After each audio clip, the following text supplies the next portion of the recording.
बिस्मिल्लाहिर्रहमानिर्रहीम। अस्सलाम वालेकुम। Class 7 mathematics in text book board जाम शुरू से आज हम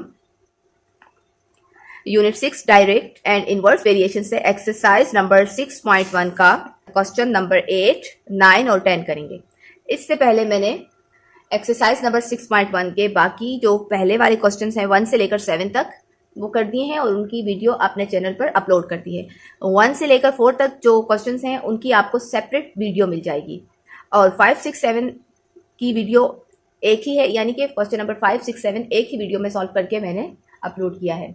अगर आपको इनमें से कोई भी समझ नहीं आ रहा तो आप मेरे चैनल पर जाकर देख सकते हैं। आपको बहुत डिटेल में रेशो, कंटिन्यूड रेशो भी समझ आ जाएगा कि क्या है और किस तरीके से हम मालूम करते हैं। अब हम स्टार्ट करते हैं क्वेश्चन नंबर 8 को। क्वेश्चन नंबर 8 में हमें कहा जा रहा है कि the ratio in the property of a family members are is under the ratio of property of father and mother is 5:2 and mother and daughter is 3:4 and daughter and son is 6:7. Find the continued ratio in property. अब चूंकि सवाल काफ़ी lengthy है, आपको समझ नहीं आया होगा, मैं उर्दू में रीड करती हूँ ताकि आपको समझ आ जाए। यहाँ पर हमसे कहा जा रहा है कि एक ख़ानदान के अफराद में जो जायदाद है उसको डिवाइड करने की जो रेशो है यानी कि निस्बत है वो इस तरह से है कि वालिद और वालदा का जो रेशो है वो क्या है 5:2 और उसी दूसरी तरफ वालदा और बेटी का जो आपस में रेशो है वो क्या है 3:4 और उसके बाद बेटी और बेटे का जो रेशो है वो क्या है 6:7। अब हमें मालूम करना है इस प्रॉपर्टी का कंटिन्यूड रेशो, यानी कि तमाम लोगों में जो प्रॉपर्टी की तकसीम हुई है उसका हम मवाजना करेंगे कि किसके पास ज़्यादा आई है किसके पास कम आई है। तो इसके लिए हम जाते हैं कॉपी में। किस तरह से मवाजना होगा ये कॉपी में करेंगे और मैं आपको इससे पहले रेशो बहुत अच्छी तरीके से समझा चुकी हूँ, तो इस वीडियो में मैं नहीं समझा रही हूँ। अगर आपको नहीं समझ आ रहा रेशो क्या है तो आप मेरी पिछली वीडियोस उठा के देख सकते हैं। तो क्वेश्चन 8 यहाँ मैंने पहले से उतारा हुआ है, जिसमें हम जितने लोग हैं पहले हम उनके नाम लिख लेते हैं, फादर एंड मदर। फिर आगे मदर और डॉटर, तो मदर हम एक दफ़ा लिख चुके हैं, यहाँ पर हम डॉटर लिखेंगे सिर्फ। फिर डॉटर एंड सन, तो सन हम लिखेंगे क्योंकि डॉटर हम एक दफ़ा लिख चुके हैं। अब इनके जो आपस में जायदाद की तकसीम है उनका मवाजना करना है, किस तरह रेशो में। तो फादर एंड मदर के पास जो रेशो है वो क्या है 5:4। फादर के लिए 5 और मदर के लिए है 5:2 यहाँ लिख देंगे।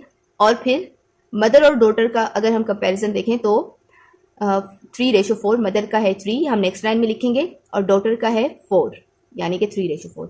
अब डॉटर और सन का जो रेशो है वो मैं यहाँ पर नहीं लिख रही हूँ थर्ड लाइन में, पहले हम ये सॉल्व कर लेंगे फिर उसके बाद हम डॉटर और सन का आगे सॉल्व करेंगे। तो यहाँ पर इतना ही काफ़ी है। और इसमें हम क्या करेंगे, रेशो मालूम करने के लिए हम देखेंगे किसके पास डबल क्वांटिटी है। तो यहाँ पर मदर के पास 2 वैल्यूज़ हैं 2 और 3।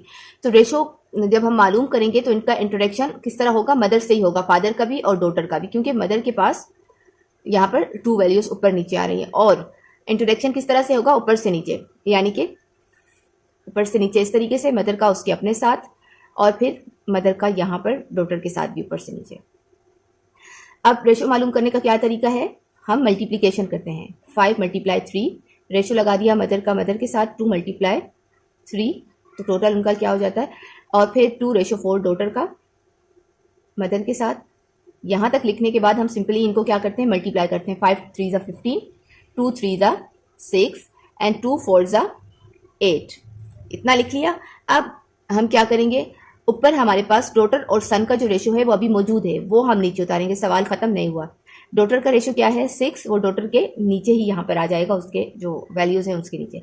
और यहाँ सन के लिए हमारे पास है 7, तो यहाँ लिखेंगे 6 और 7 एक साथ। फिर से लाइन ड्रॉ करेंगे और फिर अब हम देखेंगे कि किसके पास डबल वैल्यू है। तो यहाँ डॉटर के पास डबल वैल्यू है। यहाँ तक का काम हो गया, ठीक है, यहाँ तक का काम हो गया और उनकी हम वैल्यू भी लिख चुके हैं। अब नए सिरे से हम देख रहे हैं कि डॉटर के पास क्या है, डबल वैल्यू है, पहले मदर के पास थी अब डॉटर के पास। तो इसका मतलब है कि ये जो डॉटर है इसी का इंट्रोडक्शन इनके साथ भी होगा और यहाँ पर भी होगा। किस तरह से, ऊपर से नीचे, और डॉटर का अपने साथ भी होगा। डॉटर का ऊपर से नीचे मदर के साथ भी इंट्रोडक्शन होगा, ऊपर से नीचे फादर के साथ भी इंट्रोडक्शन होगा और ऊपर से नीचे सन के साथ भी होगा। अब हमने क्या करना है, 15 फादर का इंट्रोडक्शन डॉटर से कैसे हो रहा है, 15 × 6 रेशो लगा दिया। और फिर मदर का डॉटर से इंट्रोडक्शन 6 × 6 रेशो लगा देंगे। फिर डॉटर का अपने साथ हो रहा है 8 मल्टीप्लाई 6 और फिर डॉटर और सन का आपस में हो रहा है तो 8 मल्टीप्लाई 7। अब हमने क्या करना है, सिंपली इनको मल्टीप्लाई करके इनके नीचे लिख देना है। 15 6 आर 90, रेशो लगा दिया 6 6 आर 36 और 8 6 आर 48, रेशो 8 7 आर 56। अब हम देखते हैं कि ये क्या सारे जो हमारे पास रेशोज आए हैं कंटिन्यूड रेशो हम मालूम कर चुके हैं, क्या ये किसी एक टेबल में आके मजीद डिवाइड हो सकते हैं? तो नहीं हो सकते। तो यही हमारा आंसर है। अब हम जाते हैं क्वेश्चन नंबर 9 पर। क्वेश्चन नंबर 9 है an amount of 27,400 is used for utility bills of a person, electricity, phone, gas and water. The ratio of among electricity and phone is 5:2. Phone and gas is 4:3, but gas and water is 7:6. Find the actual amount of bills. यहाँ हमसे question 9 में कहा जा रहा है कि एक आदमी के बिजली, फोन और गैस और पानी के बिलों में 27,400 रुपये खर्च हो गए। यानी कि उसके पास 4 बिल आए, बिजली का, फोन का, गैस का और पानी का। और उन चारों बिलों के ऊपर जब उसने बिल पे किए तो उसके टोटल कितनी रकम लग गई? 27,400 रुपये। तो अब यहाँ पर हमारे पास रेशो में रकम को दिया गया है कि बिजली और फोन पर जो रकम लगी है वो रेशो में क्या आई है? 5:2 और फोन और गैस पर जो रकम लगी है उसका रेशो है 4:3, लेकिन गैस और पानी पर जो रकम लगी है उसका रेशो है 7:6। अब यहाँ पर हमने असल रकम मालूम करनी है कि असल रकम कितनी लग गई है बिजली पर, फोन पर, गैस पर और पानी पर। तो उसके लिए हम कॉपी में जाते हैं और चूंकि 4 बिल हैं और 4 बिलों पर वो कितने पैसे लगा चुका है? 27,400 रुपये। तो 4 बिल कौन से हैं? एक है बिजली का, इलेक्ट्रिसिटी, दूसरा है इलेक्ट्रिसिटी के साथ फोन, फिर और इलेक्ट्रिसिटी और फोन, फिर क्या है? फोन और गैस। तो फोन एक दफ़ा लिख चुके हैं, यहाँ पर हम गैस लिखेंगे। और फिर क्या है? गैस और पानी। तो यहाँ हम गैस एक दफ़ा लिख चुके हैं तो वाटर लिख देंगे। जिसको हम एक दफ़ा लिख चुके हैं उसको दोबारा नहीं लिखेंगे। अब इलेक्ट्रिसिटी और फोन का जो बिल का रेशो है वो क्या है? 5:2, 5:2। और फोन और गैस का जो बिल का रेशो है वो है 4:3। वो नेक्स्ट लाइन में लिखेंगे, फोन का फोन के नीचे और गैस का गैस के नीचे। अब रह गया गैस और वाटर का, वो हम अभी नहीं लिखेंगे, पहले हम इन तीनों का कंटिन्यूड रेशो मालूम करें, फिर आगे गैस और वाटर को भी ऐड करेंगे इन सब में। अब रेशो मालूम करने का तरीका मैं आपको बता चुकी हूँ, फोन का अपने साथ और इलेक्ट्रिसिटी का फ़ोन के साथ और फिर फ़ोन का गैस के साथ, ऊपर से नीचे होगा, आमने सामने नहीं होगा। अब डायरेक्ट करते हैं। पहले मैं यहाँ मल्टीप्लाई के साथ लिखती थी, अब आप इतने मेच्योर हो गए हैं कि आपको पता है कि ये वाला स्टेप अगर हम छोड़ भी देते हैं तो ठीक है, हम अगर सही कर रहे हैं तो हमारे लिए कोई प्रॉब्लम नहीं होगी, कोई मार्क्स नहीं कटेंगे। 5 4 20 एंड 2 4 8 एंड 2 3 6। अब यहाँ पर इलेक्ट्रिसिटी, फोन और गैस के कंटिन्यूड रेशो हमने मालूम करनी है, लेकिन हमने इन चारों के एक साथ कंटिन्यूड रेशो मालूम करना है। तो हमारे पास अभी गैस और वाटर का रहता है, ये रहा गैस और वाटर का। गैस का हमारे पास 7 है और वाटर का हमारे पास है 6।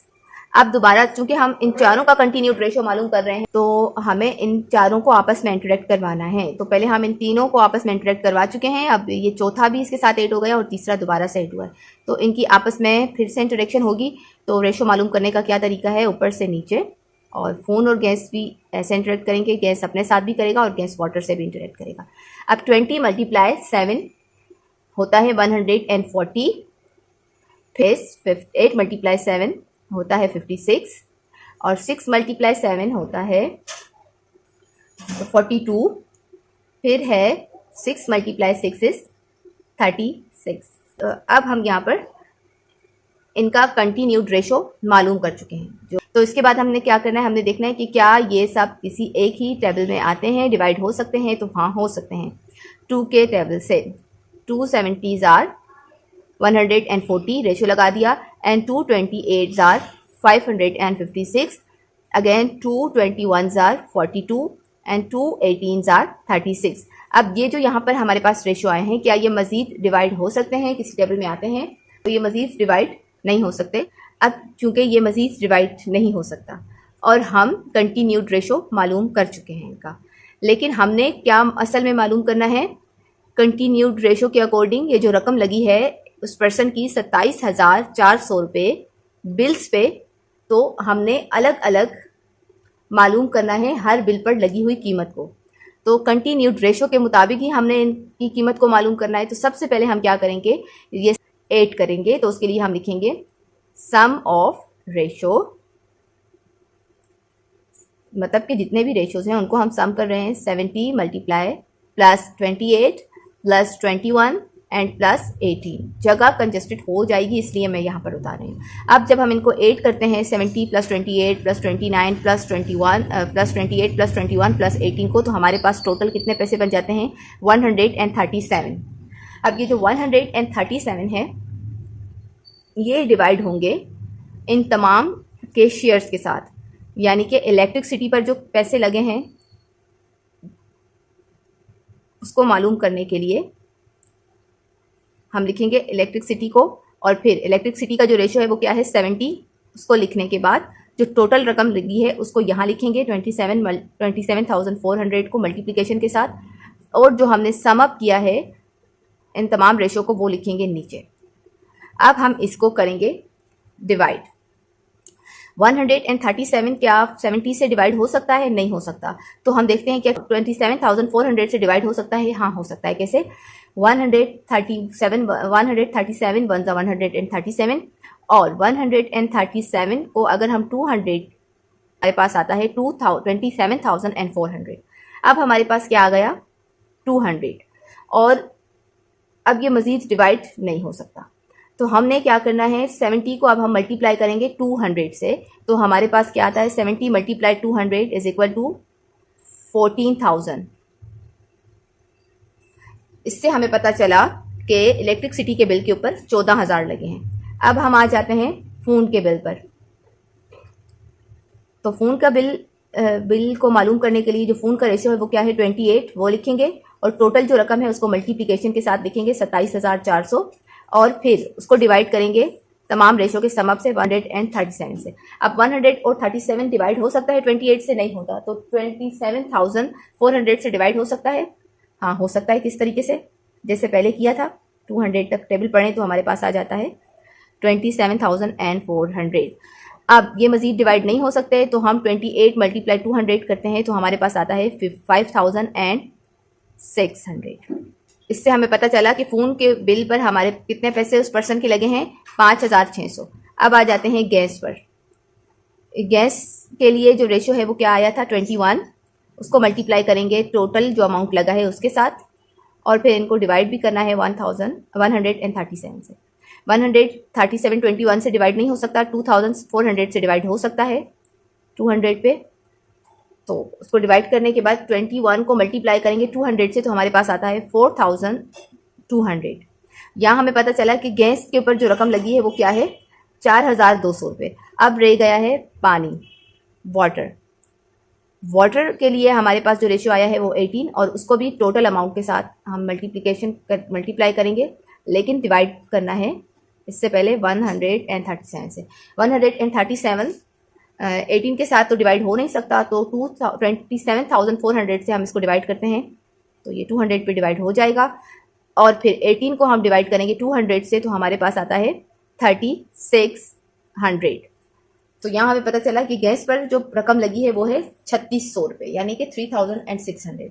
इस तरीके से जो टोटल रकम है 27,400 वो इन 4 बिलों पर किस तरह से खर्च हुई। इलेक्ट्रिसिटी पर 14,000 लगे, फ़ोन पर 5,600 लगे, गैस के बिल पर 4,200 लगे, और पानी के बिल पर 3,600 लगे। अगर आप इनको टोटल करेंगे तो आपके पास दोबारा से क्या आ जाएंगे 27,400। तो ये है इसका आंसर।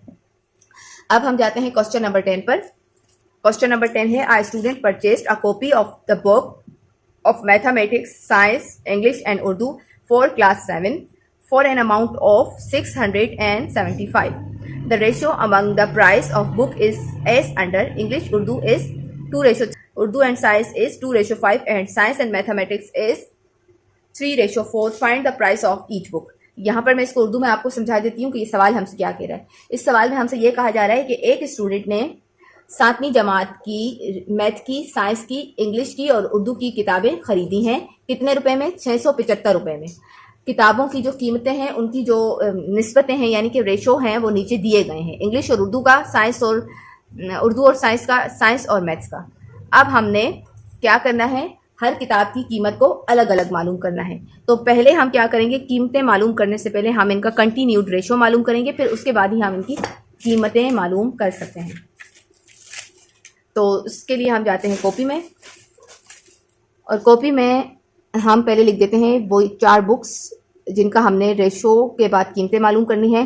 तो पहले क्या है, इंग्लिश और उर्दू। इंग्लिश का रेशो उर्दू के साथ है। फिर उर्दू एंड साइंस, उर्दू एक दफ़ा लिख चुके हैं तो साइंस लिखेंगे। फिर है साइंस एंड मैथमेटिक्स, तो यहाँ पर मैथमेटिक्स लिखेंगे। अब इंग्लिश और उर्दू का जो रेशो है वो क्या है, 2:3, और उर्दू और साइंस का रेशो क्या है, 2:5। वो नेक्स्ट लाइन में उतारेंगे। अब साइंस और मैथ का रेशो हमारे पास रह गया है, वो अभी हम नहीं उतारेंगे, पहले हम लाइन लगा के इन तीनों का रेशो मालूम कर लेते हैं, फिर आगे इनको भी ऐड कर लेंगे। रेशो मालूम करने का तरीका बता चुकी हूँ, ऊपर से नीचे, नीचे से ऊपर, और आमने सामने नहीं।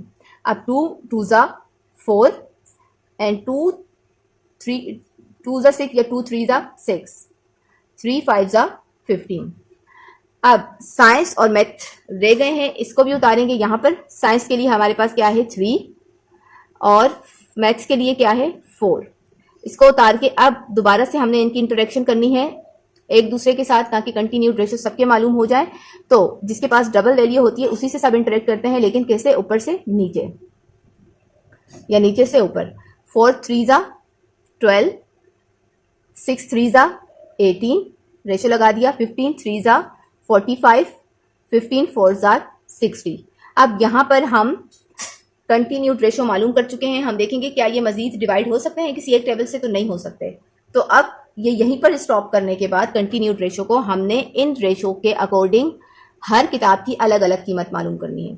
तो हर किताब की अलग अलग कीमत मालूम करने के लिए सबसे पहले हम सम कर देंगे, यानी कि इन तमाम रेशोज को ऐड करेंगे। सम ऑफ रेशो लिखकर जितने भी हमारे पास यहाँ कंटिन्यूड रेशो आए हैं, 12 18 45 रेशो 60, इनको हम सम अप करते हैं तो हमारे पास आ जाता है 135, यानी जमा करने पर हमारे पास ये। अब इंग्लिश की किताब की कीमत सेपरेटली मालूम करने के लिए इंग्लिश लिखा, और उसका जो हमारे पास रेशो है वो लिखकर हम टोटल रकम लिखेंगे मल्टीप्लिकेशन के साथ, 675।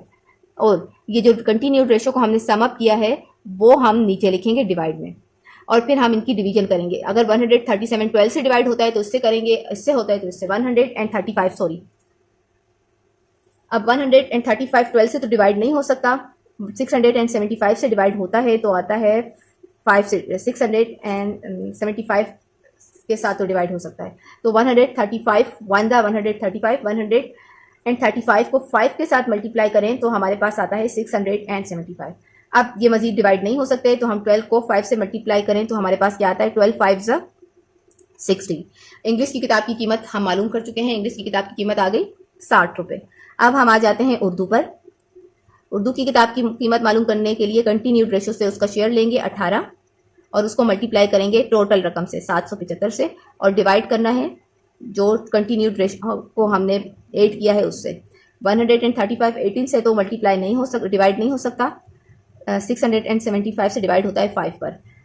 अब ये मजीद डिवाइड नहीं होगा तो हम 18 को 5 के साथ मल्टीप्लाई करें, 18 5 90। उर्दू की किताब की कीमत आ गई 90 रुपये। अब आ जाते हैं साइंस की किताब की कीमत मालूम करने पर। साइंस की किताब की कीमत मालूम करने से पहले उसका रेशो लिखेंगे और टोटल रकम से मल्टीप्लाई भी करना है उसको, और इसके साथ साथ हम डिवाइड करेंगे कंटिन्यूड रेशो को जो हमने सम अप किया है उससे। 135 45 से मल्टीप्लाई नहीं होता, 675 से मल्टीप्लाई होता है 5 पर। अब मजीद ये डिवाइड नहीं हो सकता, सॉरी मैं मल्टीप्लाई कह रही थी। 45 को अगर हम 5 के साथ अब मल्टीप्लाई करें तो हमारे पास आता है 45 5 225। अब रह गई आखिरी किताब मैथ्स की। मैथ्स की किताब की कीमत का रेशो क्या आया है, 60 रुपये, और टोटल रकम कितनी थी, 675 रुपये।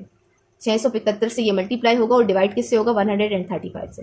135 1 35, 135 5 675।